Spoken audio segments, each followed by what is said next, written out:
की बुद्धिमान बेटी।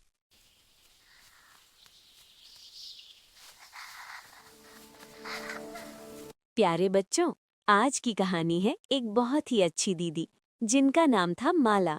वो बहुत बुद्धिमान और समझदार थीं। अपनी बुद्धिमानी से उन्होंने जंगल के राजा शेर को भी सबक सिखा दिया। चलो सुनते हैं ये रोचक कहानी, लकड़हारे की बुद्धिमान बेटी माला और जंगल के राजा शेर की।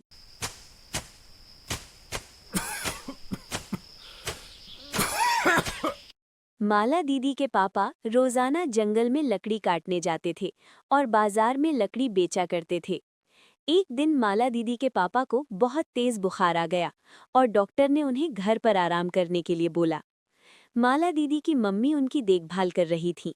इस वजह से माला दीदी बोली, माँ, मैं जानती हूँ पापा की दवाई के लिए पैसों की जरूरत है, इसलिए मैं सोच रही हूँ कि अब से जंगल में लकड़ी काटने मैं खुद जाया करूँ। पर बेटा, तुम अकेली जंगल में जाओगी। वहाँ पर बड़े बड़े जंगली जानवर खुले में घूमते हैं, कहीं कुछ मुसीबत ना आ जाए। माँ, फिक्र मत करो, मुझे कुछ नहीं होगा। मैं ध्यान से लकड़ी काटूंगी और ज्यादा जंगल के अंदर नहीं जाऊंगी। बस जंगल के किनारे से ही पेड़ों से सूखी लकड़ी तोड़ लूंगी। माला बिटिया, मेरी तबीयत की वजह से तुम सबको कितनी परेशानी हो रही है। बापू, आपने भी तो हमारे लिए बहुत कुछ किया है। अब मेरी बारी है, मैं जल्दी लौट आऊंगी।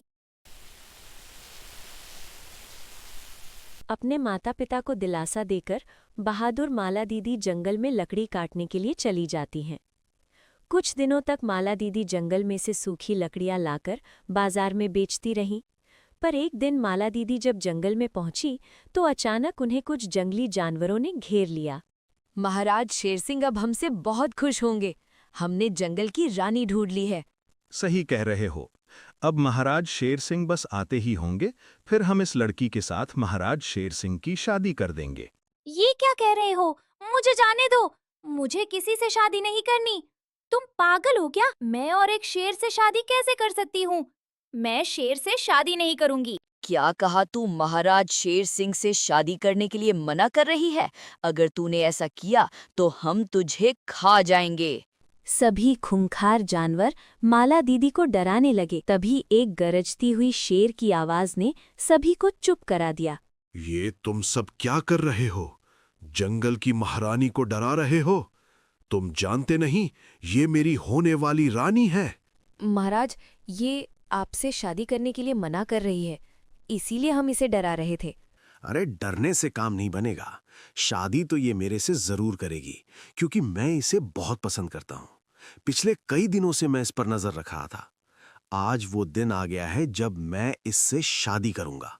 माला दीदी जान गई थी कि वो किसी बड़ी परेशानी में फंस गई हैं। उन्होंने बिना घबराए दिमाग से काम लिया।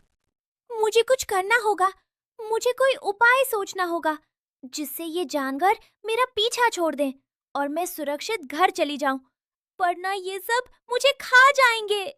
क्या हुआ महारानी, तुम किस सोच में पड़ गई हो? महाराज शेर सिंह, आप जंगल के राजा हैं। आपकी रानी बनना मेरे लिए बहुत गर्व की बात है। पर आप तो जानते ही हो, शादी के लिए लड़की के माता पिता का होना बहुत जरूरी है। मेरे माता पिता के बिना मैं आपसे शादी कैसे कर सकती हूँ? मुझे शादी की तैयारी भी तो करनी होगी। मुझे दुल्हन का लहंगा भी खरीदना है और तरह तरह की खरीदारी भी करनी है। उसके बिना तो शादी हो ही नहीं सकती। आप दूल्हा बनोगे, मैं दुल्हन बनूंगी, तभी तो हमारी मंडप में शादी होगी। आप खुद सोचो, आप दुल्हा बनकर कितने अच्छे लगोगे। मुझे लेने के लिए आओगे? मैं चाहती हूँ मेरा दुल्हा सबसे सुंदर लगे, इसलिए अच्छे से तैयार होकर आना। माला दीदी के मुंह से अपनी तारीफ सुनकर शेर सिंह मन ही मन बहुत खुश हुआ। ठीक है महारानी, मैं आपको कल लेने आऊंगा। आप तैयार होके रहना, फिर हम शादी करेंगे। माला दीदी ने इस समय तो अपनी जान बचा ली और घर जाकर सारी बात अपने माता पिता को भी बताई। पर सब इस चिंता में थे कि कैसे उस शेर और बाकी सभी जानवरों से बचा जाए। मुझे तो कुछ समझ नहीं आ रहा माला बिटिया, तू कैसे उस शेर और बाकी जानवरों से बचेगी? माला बिटिया, मेरी वजह से तू फंस गई। ना मैं बीमार होता और ना तुझे जंगल जाने की जरूरत पड़ती। माँ बापू, आप चिंता मत करो, मैं कोई ना कोई तरकीब निकाल लूंगी। मैं कुछ सोचती हूँ। माला दीदी सोचने लगी। तभी उनके दिमाग में एक आइडिया आया। मिल गया आइडिया माँ बापू, इधर कान लाओ, मैं आपको सब समझाती हूँ।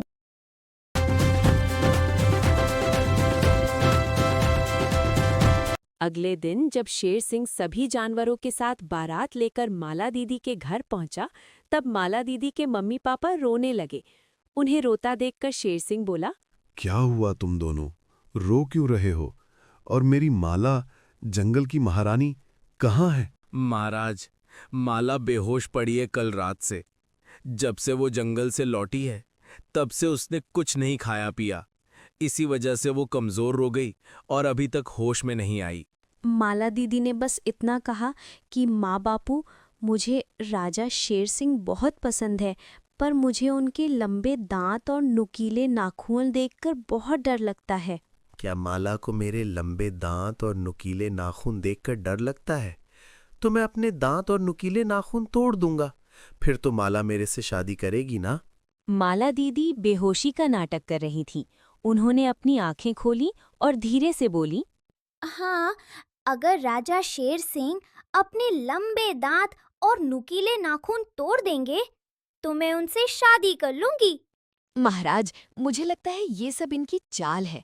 अगर आपके दांत और नाखून टूट गए, फिर तो आप किसी काम के नहीं रह जाओगे। जंगल का राजा मैं हूं, तुम चुप करो। मुझे अपने नुकीले दांत और लंबे नाखून तोड़ने हैं। मुझे माला से शादी करनी है और उसे जंगल की रानी बनाना है। माला दीदी मन ही मन मुस्कुराने लगी और बोली, महाराज शेर सिंह, आप तो अपने नुकीले दांत और नाखून तोड़ दोगे, पर इन जानवरों का क्या? मुझे तो इनसे भी डर लग रहा है। आप इन्हें भी बोलो कि ये अपने दांत और नाखून तोड़ दें। अरे भाइयों, चलो वापस जंगल चलो। लगता है मुसीबत हम पर भी आने वाली है। भागो यहाँ से। राजा शेर सिंह तो पागल हो गया है। हमें नहीं तुड़वाने अपने दांत और नाखून। हम जंगल वापस जा रहे हैं।